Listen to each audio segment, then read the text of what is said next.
పరిస్థితి ఉన్నది మనకి. సో ఇదిలా ఉంటే మార్వడి గో బ్యాక్ అనే నినాదం నడుస్తూ ఉన్నది. నిన్న ఎక్కడైతే నిన్న మోండా మార్కెటే కదా, మోండా మార్కెట్లో మేము సెటిల్ చేసుకున్నాము, అందరు కూర్చొని చట్టం తన పని తను చేసుకుంటూ పోతుంది, మేము కోర్టులో తేల్చుకుంటాము, కేసు ద్వారా పోలీసుల ద్వారా తేల్చుకుంటాం, ఇది ఇక్కడితో ఆపేయండి అని చెప్పి ప్రెస్ మీట్ పెట్టడం జరిగింది. సో మొత్తానికి మార్వడి గో బ్యాక్ అనేది కరెక్ట్ కాదు. సో ఇది మా ఇష్యూని మొత్తం పెద్ద ఇష్యూ చేస్తూ ఉన్నారు. సో ఏది ఉన్నా సరే మేము పోలీస్ స్టేషన్లో తేల్చుకుంటామని చెప్పడం జరిగింది. అంతా బాగానే ఉంది. బట్ రాష్ట్ర ప్రభుత్వం అంటే ఈ కాంగ్రెస్ ప్రభుత్వం అర్ధరాత్రి పృథ్వీరాజ్ ఇంటికి వెళ్ళి పృథ్వీరాజ్ అన్న ఇంటికి వెళ్ళి సో అక్కడ పృథ్వీరాజ్ని అరెస్ట్ చేయడం జరిగింది. ఒకసారి ఆ విజువల్స్ మనం చూద్దాము. ఇగో తెలంగాణ క్రాంతి దళ్ రాష్ట్ర శాఖ హైదరాబాద్ ప్రింట్ ఎలక్ట్రానిక్ చూస్తే తెలంగాణ క్రాంతి దళ్ రాష్ట్ర అధ్యక్షులు డాక్టర్ శ్రీ సంగం రెడ్డి పృథ్వీరాజ్ యాదవ్ గారిని అర్ధరాత్రి 1 గంట సమయంలో తెలంగాణ టాస్క్ ఫోర్స్ పోలీసులు తీసుకెళ్లారు. ఎటువంటి వారెంట్ లేకుండా, సరైన కారణం చెప్పకుండా అక్రమంగా అర్ధరాత్రి రౌడీలు గూండాలాగా వచ్చి తీసుకెళ్లడం దారుణం. సివిల్ డ్రెస్సుల్లో దాదాపు 20 మందికి పైగా 2 దఫాలుగా గుంపులుగా వచ్చి తార్నాకలోని పృథ్వీరాజ్ గారి ఇంటి వద్ద అర్ధరాత్రి హంగామా సృష్టించారు.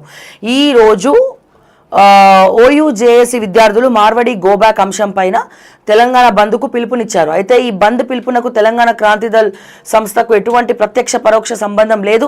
పృథ్వీరాజ్ గారు ఎక్కడ మార్వడి గోబ్యాక్ నినాదం కూడా ఇవ్వలేదు. ఈ సమస్య పరిష్కారం కోసం, బాధితులకు న్యాయం చేయడం కోసం తెలంగాణ భూమి పుత్రులకు, స్థానిక వ్యాపార వర్గాలకు గొంతుకగా నిలిచారు. తన జీవితమంతా తెలంగాణ రాష్ట్ర సాధన కోసం, తెలంగాణ ప్రజల కోసం అలుపెరగని పోరాటం చేస్తూ ప్రజలను నిత్యం చైతన్యపరుస్తున్నాడు. పృథ్వీరాజ్ గారి అక్రమ అరెస్టును తెలంగాణ సమాజం ఏ విధంగా కూడా ఉపేక్షించదు. తెలంగాణలోని విద్యా వైద్య రంగంలోని అనేక సమస్యలు పరిష్కారం కోసం కృషి చేస్తూ విద్యార్థుల, నిరుద్యోగులకు గొంతుకగా నిలిచిన పృథ్వీరాజ్ గారిని అరెస్ట్ చేయడం ప్రజాస్వామ్య స్ఫూర్తికి విరుద్ధం. తెలంగాణ పల్లెలు బాగుండాలని పంచాయతీలపై ప్రత్యేక పోరాటం చేస్తున్నారు. ఇంతటి ప్రజా ఆదరణ ఉన్న ప్రజల మనిషిని, పోరాట యోధుడిని ఈ విధంగా అర్ధరాత్రి అక్రమంగా ఎటువంటి వారెంట్ లేకుండా తీసుకెళ్లడం అవమానించడమే. ఈ చర్యను తెలంగాణ సమాజం తీవ్రంగా ఖండిస్తోంది. వెంటనే పృథ్వీరాజ్ గారిని విడుదల చేయాలని క్రాంతి దళ్ డిమాండ్ చేస్తోంది. ఓయూజేఏసీ బంద్కు పిలుపునిస్తే పృథ్వీరాజ్ గారిని అరెస్ట్ చేయడం అన్యాయం, అక్రమం, అధర్మం, అట్లాగే అసందర్భం. అర్ధరాత్రి సివిల్ డ్రెస్సుల్లో 2-3 దఫాలుగా గుంపులుగా వచ్చి సహేతుకమైన కారణం చెప్పకుండా కుటుంబ సభ్యులను కూడా ఇబ్బంది పెడుతూ వారెంట్ లేకుండా తీసుకెళ్లడాన్ని తెలంగాణ క్రాంతి దళ్ తీవ్రంగా ఖండిస్తోంది. సో ఎన్నో పోరాటాలు చేసిండు పృథ్వీరాజ్ అన్న క్రాంతి దళ్తో, ఎన్నో పోరాటాలు. అసలు ఏ రకంగా మనం చూస్తూ ఉన్నాం. రోజు పంచాయతీలోకి వెళ్ళడం, గ్రామాల్లో సర్పంచులకు, పంచాయతీరాజ్కు మరి బిల్లులు రాక సర్పంచులు ఏ రకంగా కూలి పనులు చేస్తున్నారు అనేది చూపిస్తూ ఉన్నాడు. గత ప్రభుత్వ హయాంలో కూడా ఒక ప్రశ్నించే గొంతుకగా, ఒక తెలంగాణ ఉద్యమకారుడిగా తెలంగాణకు అన్యాయం జరుగుతోంది అని చెప్పి ప్రతిసారి ప్రతి ఒక్క కొత్త అంశాన్ని కూడా లేవనెత్తుతూ మాట్లాడుతున్నారు. అప్పుడు విద్యార్థులకు జేఏసీకి అండగానే ఉన్నారు, ఇప్పుడు కూడా విద్యార్థులకు జేఏసీకి అండగానే ఉన్నారు. అయితే ఈ గత కొంతకాలంగా మార్వడి గోబ్యాక్ అనే నినాదం నడుస్తుంది. సో ఇది తెలంగాణ శ్యామ్ అనే పర్సన్ను తీసుకురావడం జరిగింది. సో ఈ మోండా మార్కెట్లో జరిగినటువంటి ఒక సంఘటన దీనికి నాంది పలికింది. అయితే ఎక్కడ కూడా ఎవరు కూడా మార్వడి గోబ్యాక్ అనలేదు. మార్వడి యొక్క పెత్తనం గోబ్యాక్ అన్నాం. అంటే మార్వడి యొక్క ఏదైతే వాళ్ళు ఎగ్గొట్టే ట్యాక్సులు కావచ్చు, లేకపోతే తెలంగాణ వాళ్ళకు వ్యాపారాలు లేకుండా, తెలంగాణ వాళ్ళకు ఉద్యోగాలు లేకుండా చేయడం, సో ఇటువంటి వాటి మీద మాట్లాడడం తప్ప మార్వాడీలందరూ వెళ్ళిపోవాలని చెప్పి ఎవరు కూడా మాట్లాడలేదు. కొంతమంది మూర్ఖులు అవన్నీ కూడా చేసినారు. అయితే దీనికి పృథ్వీరాజ్కి ఏం సంబంధం లేదని చెప్పి వాళ్ళు అంటున్నారు. ఏదేమైనప్పటికీ కూడా తెలంగాణ వాళ్ళ జోలికి వస్తాయి. ఇప్పుడు మేము ఏమంటున్నాము, ఎట్లనైతే మరి మీరు పృథ్వీరాజ్ని అరెస్ట్ చేసిరో మరి ఇంకెవరైనా మార్వాడి పర్సన్ని కూడా తీసుకొచ్చి అరెస్ట్ చేయండి, వాళ్ళని కూడా అరెస్ట్ చేయండి. నేను ఈ విషయం మీద ఒకసారి తెలంగాణ విఠలన్నకి నేను కాల్ చేస్తూ ఉన్నాను.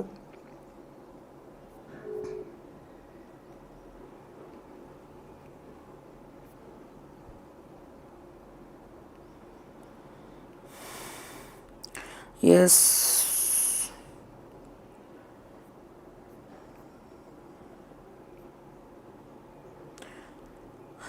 వేరే ఛానల్లో లైవ్లో ఉన్నారంట. ఈ లోపల విఠలన్న కాల్ చేస్తా అని చెప్పారు. సో ఇది ఖచ్చితంగా మేమందరం ఖచ్చితంగా ఖండిస్తున్నాము. పృథ్వీరాజ్ గారిని మరి అర్ధరాత్రి పూట మఫ్టీలలో పోయి మరి అరెస్ట్ చేయడం, అదేదో దొంగనో లేకపోతే ఇంకెవరినో అరెస్ట్ చేస్తున్నట్టు, దొంగలను అరెస్ట్ చేస్తున్నట్టు, ఏదో లంగల్ని అరెస్ట్ చేస్తున్నట్టు తీసుకుపోయి అరెస్ట్ చేసినారు. పృథ్వీరాజ్ ఏం తప్పు చేసిందో చెప్పాలా? అంటే గ్రామాన తిరుగుతూ గ్రామాల్లో ఉన్నటువంటి సమస్యలను వెలికితీస్తూ గురుకులాల్లో, రెసిడెన్షియల్ హాస్టల్స్లో విద్యార్థుల వసతుల గురించి మాట్లాడడం ఆయన చేసింది తప్ప, లేకపోతే దేనికోసం అరెస్ట్ చేసిండు పోలీసులు, దేనికోసం అరెస్ట్ చేయించిండు రేవంత్ రెడ్డి అని చెప్పి మేము అడుగుతా ఉన్నాం ఈ సందర్భంగా. ఇప్పుడు పంచాయతీ ఎలక్షన్స్ పెట్టడానికి తలకాయ నొప్పులు ఉన్నాయి కాంగ్రెస్కి. ఎలక్షన్ పెడదామంటే ధైర్యం సరిపోవట్లే, ముందరికి వెళ్దామంటే ధైర్యం సరిపోవట్లే. పంచాయతీ ఎలక్షన్స్లో ఓ స్త్రీ రేపురా ప్రాసెస్ నడుస్తూ ఉంది. మరి ఇటువంటి సందర్భంలో క్రాంతిదళ్ ద్వారా పృథ్వీరాజ్ గారు మరి గ్రామాన తిరుగుతూ ఉన్నారు. సర్పంచుల యొక్క కష్టాలను వెలికి తీస్తూ ఉన్నారు. వాళ్ళ బిల్లుల గురించి మాట్లాడుతూ ఉన్నారు. ఈ రోజున సర్పంచులు వాళ్ళ ఆస్తులను తాకట్టు పెట్టి మరి ఎట్లా గ్రామాల్లో పనిచేసినారు, ఆ బిల్స్ రాకుండా వాళ్ళు ఎట్లా ఇప్పుడు కూలి పనులు చేసుకుంటున్నారు అనేది చూపించడం జరిగింది. అట్లాగే గురుకులాల్లో, రెసిడెన్షియల్ హాస్టల్స్లో, గవర్నమెంట్ స్కూల్స్లో వసతుల గురించి, బాత్రూమ్ల గురించి, బెంచ్ల గురించి, స్టాక్ పీస్ల గురించి, బోర్డుల గురించి, టీచర్ల గురించి, ఫ్యాకల్టీ గురించి, నీళ్ళ గురించి, ఇట్లా వాట్ నాట్ 360 degrees యాంగిల్స్లో ఏమేమైతే వసతులు కావాలో వాటన్నిటి మీద కూడా ఒక అలుపెరగని పోరాటము, ఫైట్ ఇప్పటికి కూడా చేస్తూనే ఉన్నారు. ఓకే, ఇప్పటికి కూడా అంటే ఆయన ఏం అధికారంలో లేడు, ఏ పదవిలో లేడు, ఒక ఎమ్మెల్సీ కాదు, లేకపోతే ఏం పదవి ఇవ్వలే, ఏం టికెట్ ఇవ్వలేదు ఏ పార్టీ. బట్ ఆయన వంతుగా ఆయన ఏదో చేసుకుంటూ వెళ్ళిపోతున్నాడు. ప్రజల పక్షాన ప్రభుత్వం దృష్టికి తీసుకురావాలి అని చెప్పి కొన్ని వాస్తవాలను కళ్ళకు గట్టినట్టు పృథ్వీరాజ్ గారు చూపిస్తూ ఉన్నారు. సో అంత మాత్రాన ఇష్టం వచ్చినట్టు అరెస్ట్ చేస్తాము, లేకపోతే లోపలేస్తాము, ప్రశ్నిస్తే మేము లోపలేస్తాము అంటే మార్వాడి గో బ్యాక్ అంటే మీకెందుకు కూసాలు కదులుతున్నాయి? మీరు ఒకవేళ అన్నడే అనుకుందాం, మీకేం నొప్పి వస్తుంది, మీకేం బాధ అవుతుంది, మీకేం బాధ అవుతుంది? మీకు దమ్ములు ఉంటే ఎవడైతే జిఎస్టీలు ఎగ్గొడుతున్నారో వాళ్ళ మీద కేసులు పెట్టండి. అది శాత కాదు పోలీసులకు. మార్వాడి గో బ్యాక్ అని అప్పుడు అనలేదు, ఇప్పుడు అనలేదు. దాని మధ్యలో కొంతమంది ఎవరైతే ఈ క్రిస్టియన్ మతం పుచ్చుకున్న వాళ్ళు, కొంతమంది తీర్థం పుచ్చుకున్న వాళ్ళు ఎవరైతే ఉన్నారో, సో వాళ్ళు కావాలని మార్వాడి గో బ్యాక్ అని చెప్పి ప్రేరేపిస్తున్నారు తప్ప, మధ్యలో కొంతమంది దాన్ని డైవర్ట్ చేస్తున్నారు, మధ్యలో కొంతమంది చిచ్చు పెడుతున్నారు. బట్ మార్వాడి గో బ్యాక్ అని ఏ డిబేట్లో కూడా పృథ్వీరాజ్ గారు మాట్లాడలేదు, మాకిచ్చిన ఇంటర్వ్యూలలో కూడా ఏది కూడా మాట్లాడలేదు. బండి సంజయ్ గారు మాట్లాడితే కూడా 2 రకాలుగా మాట్లాడిండు.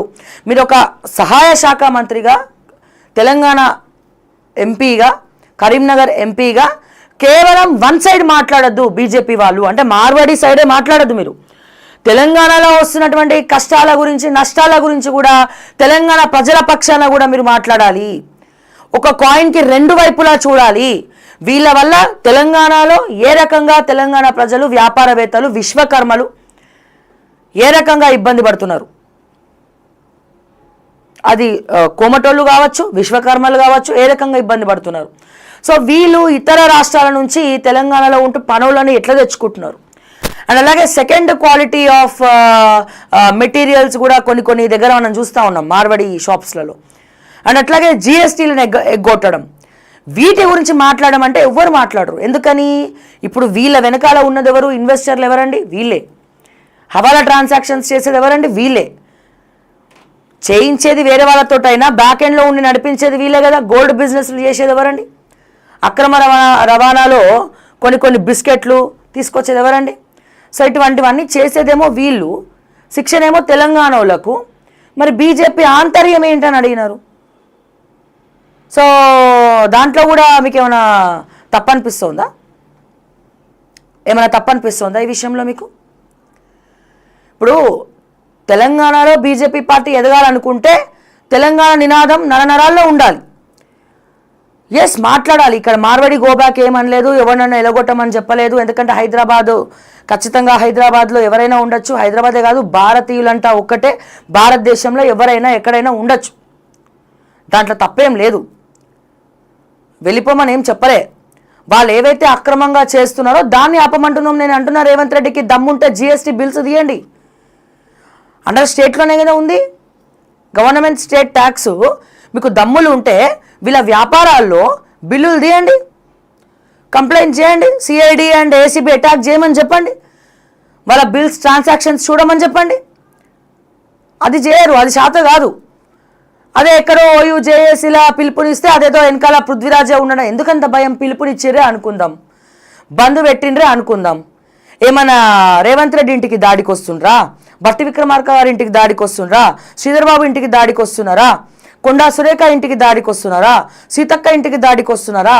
ఉత్తమ్ కుమార్ రెడ్డి, పొంగులేటి శ్రీనివాస్ రెడ్డి ఇంటికి దాడికి వస్తున్నారా? ఓయూ జేఏసీ బంద్ పెట్టి ఏం ఏం ఏం చేస్తున్నారు? ఏం చేయాలనుకుంటున్నారు మీరు తెలంగాణని? బంద్ పెడితే బంద్ పెట్టిండ్రు, ఏమవుతుంది? మన గొడవలు అవుతున్నాయా? కొట్లాటలు అవుతుండ్రా? బట్టలు చింపుకుంటుండ్రా? చంపుకుంటుండ్రా? నరుక్కుంటుండ్రా? ఏం చేస్తున్నారని అష్టదిగ్బంధనం చేస్తారు. వాళ్ళు ఏమైనా రౌడీలా, గూండాలా మీరు వదిలేయడానికి, మీరు తీసుకుపోయి అరెస్ట్ చేయడానికి? మీరు ఓయూ బంద్కి పిలుపునిస్తే అది వాళ్ళ ప్రజాస్వామ్యం. అది ప్రజాస్వామ్యంలో ఖచ్చితంగా నిరసన వ్యక్తం చేయొచ్చు, తప్పేమీ లేదు. గత ప్రభుత్వాల హయాంలో ఉమ్మడి ఆంధ్రప్రదేశ్లో అప్పటి నుంచి చూసుకుంటే ఇప్పటి వరకు ఇదే నడుస్తోంది. కాంగ్రెస్ వాళ్ళకు ఓయూ అంటే పడదనుకుంటా. అప్పటి తెలంగాణ ఉద్యమంలో కూడా స్టూడెంట్లను పిచ్చి కొట్టిండ్రు. ఇప్పుడు అదే చేస్తున్నారు. మొన్నటికి మొన్న ఆ మహిళను, ఇద్దరు మహిళా కానిస్టేబుల్ ఈడ్చుకొని పోతున్నారు. ఏం పని చేసిందండి ఆమె? ఉద్యోగాల గురించి ప్రశ్నిస్తేనా తప్పు? ఉద్యోగాల గురించి ప్రశ్నిస్తుంటేనా? మా ఉద్యోగాలు ఏమైనా అడుగుతుంటే మీకు నొప్పి వస్తుందా? 46G రద్దు చేస్తామని చెప్పి మట్టిపూసి మామిడికాయ చేసి, యువ వికాసం ఇస్తామని చెప్పి దొంగ నాటకాలు ఆడుకుంటా, యూత్ డిక్లరేషన్ ప్రకటిస్తామని, మహిళలకు ఎలక్ట్రికల్ బైక్స్ ఇస్తామని అడ్డమైన హామీలు ఇచ్చి వెళ్ళగక్కింది వాడి రోజున కాంగ్రెస్ ప్రభుత్వం కాదా?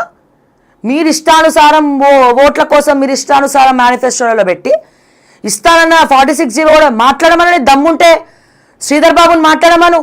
46G రద్దు కోసం తొక్కలో కమిటీ ఒకటి వేసి ఆ కమిటీకి దుద్దిల్ల శ్రీధర్ బాబుని, మిస్టర్ దుద్దిల్ల శ్రీధర్ బాబుని చైర్మన్ చేసిండు. ఎన్నిసార్లు విద్యార్థులు తిరిగితే ఓ స్త్రీ రేపురా, టైం లేదమ్మా, రేపు కలుద్దాం, రేపు మాట్లాడదాం. ఏమిటికి రద్దు చేస్తలేరు మీరు 46G? ఇవన్నీ అడుగుతుంటే మండుతాందా మీకు? ఇవన్నీ మాట్లాడుతూ ఉంటే ఉక్రోషం వస్తుందా మీకు? మాట్లాడద్దా? ప్రశ్నించద్దా? ఏం రాజరిక పాలన చేస్తున్నారా? ఏం పాలన చేస్తున్నారు? ఏం చేద్దాం అనుకుంటున్నారు తెలంగాణని? 46G రాలేదనో, ఉద్యోగాలు రాలేదనో, లేకపోతే క్రాంతిదల్ పృథ్వీరాజ్ అన్న వీళ్ళకేదో మద్దతు ఇస్తున్నాడనో అరెస్ట్ చేస్తున్నారు కదా. మరి తెలంగాణని నలుమూలల అన్ని శాఖల్లో దోచుకతినే కొండల్ రెడ్డిని, తిరుపతి రెడ్డిని, కృష్ణారెడ్డిని, జగదీష్ రెడ్డిని, ఫహీం ఖురేషిని అరెస్ట్ చేయ రేవంత్ రెడ్డి దమ్ముంటే. పొంగులేటి శ్రీనివాస్ రెడ్డి గిరిజన రైతుల భూములు దోచుకతిని అపర్ణ కన్స్ట్రక్షన్స్ కి కట్టబెట్టింది కదా. టిఎస్ఐఎస్ ల్యాండ్స్ లో మాజీ MP Ranjith Reddy Western Constructions కట్టిండు కదా. 32,000 కోట్ల స్కామ్ చేసిండ్రు కదా. ఇప్పుడు రిజిస్ట్రేషన్స్ అయిపోయినాయి, ఈడీ ఎంక్వైరీ కూడా దాని మీద జరుగుతూ ఉన్నది. మీకు దమ్ములు ఉంటే నువ్వు ఎవరిని అరెస్ట్ చేయాలి? ఎంపీ రంజిత్ రెడ్డిని అరెస్ట్, మాజీ ఎంపీ రంజిత్ రెడ్డిని అరెస్ట్ చేయి. నీకు దమ్ము ఉంటే నీ అన్నదమ్ములను అరెస్ట్ చేయి. నీకు దమ్ము ఉంటే ఫహీం ఖురేషిని అదుపులో పెట్టుకో. నీకు దమ్ము ఉంటే రోహిన్ రెడ్డిని అరెస్ట్ చేయి. తెలంగాణ కోసము అసలు పూచుక పుల్ల గురించి కూడా మాట్లాడినటువంటి వ్యక్తులు గద్దల్లాగా పొడుచుక తెలంగాణను తింటా ఉంటే, తెలంగాణ కోసం కొద్దో గొప్ప మాట్లాడి ఫైట్ చేసే వాళ్ళని తీసుకెళ్ళి బొక్కలేస్తామంటే ఎవడు కూడా చూస్తూ ఊరుకోడు. దుద్దిల్ల శ్రీధర్ బాబు గుర్తుపెట్టుకోవాలి, రేవంత్ రెడ్డి గారు గుర్తుపెట్టుకోవాలి, కేంద్ర మంత్రులు గుర్తుపెట్టుకోవాలి, ఇటు బీజేపీ వాళ్ళు, ఇటు ఇదైనా మీ మూలాలు తెలంగాణ. ఇది గుర్తుపెట్టుకోండి. తెలంగాణ ముఖ్యమంత్రి రేవంత్ రెడ్డి, ఆంధ్రప్రదేశ్ ముఖ్యమంత్రి కాదు. ఆంధ్రప్రదేశ్ ముఖ్యమంత్రి నారా చంద్రబాబు నాయుడు గారు అక్కడ బాగానే ఉంది, ఆయన తిరుగుతున్నాడు, చేస్తున్నాడు కొద్దో గొప్ప. ఆయన ఇలా పూచుక పుల్ల ఒక ఎంట్రికలా కూడా మీరు ఇక్కడ పనిచేస్తలేరు.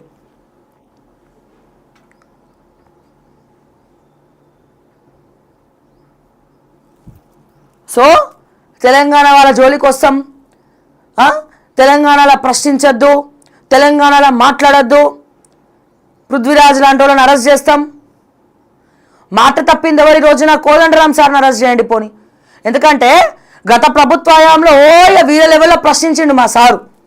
వీళ్ళ లెవెల్లో ప్రశ్నించి ఎమ్మెల్సీ రాగానే ఇక కథం, ఇక అసలు ఇక జెండాపై కపిరాజ ఇక ఎక్కడ కనబడలేదు. మళ్ళా మొన్న సుప్రీంకోర్టు తీర్పిచ్చిన తర్వాత మళ్ళా అప్పుడు జర దిగింది. అకునూరి మురళీ సార్ని అడగండి, ప్రశ్నించండి. ఎందుకు మరి విద్యార్థుల తరపున నిరుద్యోగుల తరపున కొట్లాడిన వాళ్ళందరూ కాంగ్రెస్ ప్రభుత్వంలో విచ్చలవిడిగా పోస్టులు తీసుకొని తిరుగుతూ ఉంటే ప్రశ్నించేటోళ్ళు ఏమైనా పిచ్చోళ్ళకి కనబడుతురా మీకు? నడుస్తాయేమని తెలంగాణలో? తెలంగాణ అంటేనే ఆత్మగౌరవం. ఆత్మగౌరవాన్ని తాకట్టు పెడితే తెలంగాణ ప్రజలు ఊరుకోరు.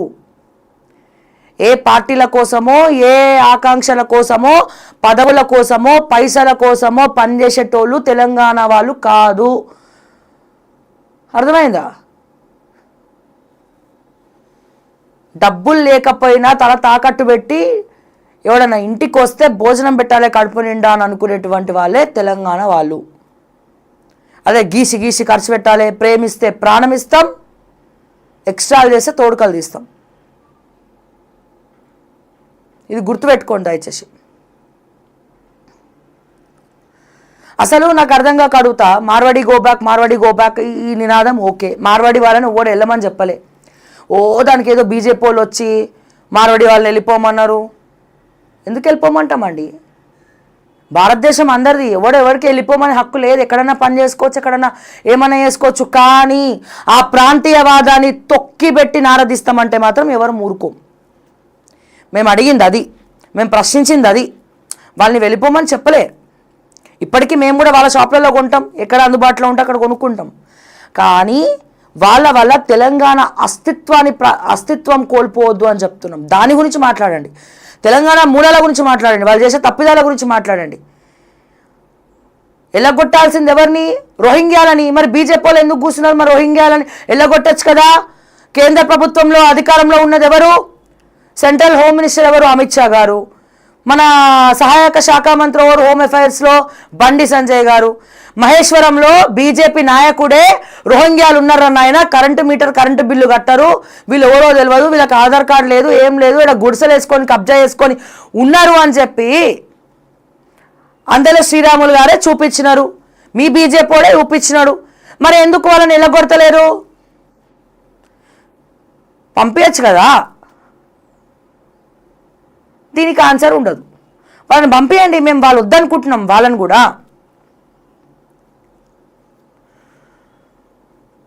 సో దయచేసి తెలంగాణని భ్రష్టు పట్టేయకండి, తెలంగాణని ఆగం కానియకండి. బీజేపీ ఎంపీలు గెలవాలన్నా తెలంగాణ ప్రజలకు కొద్దో గొప్పో మీరు మద్దతు ఇస్తేనే మీరు గెలుస్తారు తప్ప ప్రతిసారి మోడీ బొమ్మ చూసి మేము గెలుస్తామంటే అది కాదు. వ్యక్తిగతంగా మీరు ఏం చేశారనేది కూడా చూస్తారు. అది ఎనీ ఎంపీ, బీజేపీ ఎంపీలైనా కాంగ్రెస్ ఎంపీలైనా ఏదైనా తెలంగాణ ప్రజల కోసం మాట్లాడితేనే, కొట్లాడితేనే ఏదైనా మీకు విలువ. తెలంగాణ ప్రజలు ఒక్కసారి కాదనుకున్నారా, మీ వైపు కూడా తల ఎత్తి చూడొద్దనుకున్నారా, చాలు, ఏం చేయలేం. ప్రాంతీయ తత్వం అది, ప్రాంతీయవాదం అది.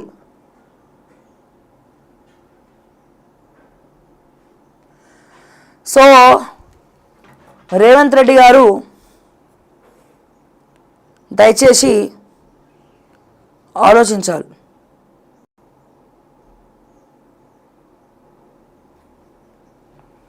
సో ఒకసారి తెలంగాణ విఠలన్నని మనం లైన్లోకి తీసుకుందాం.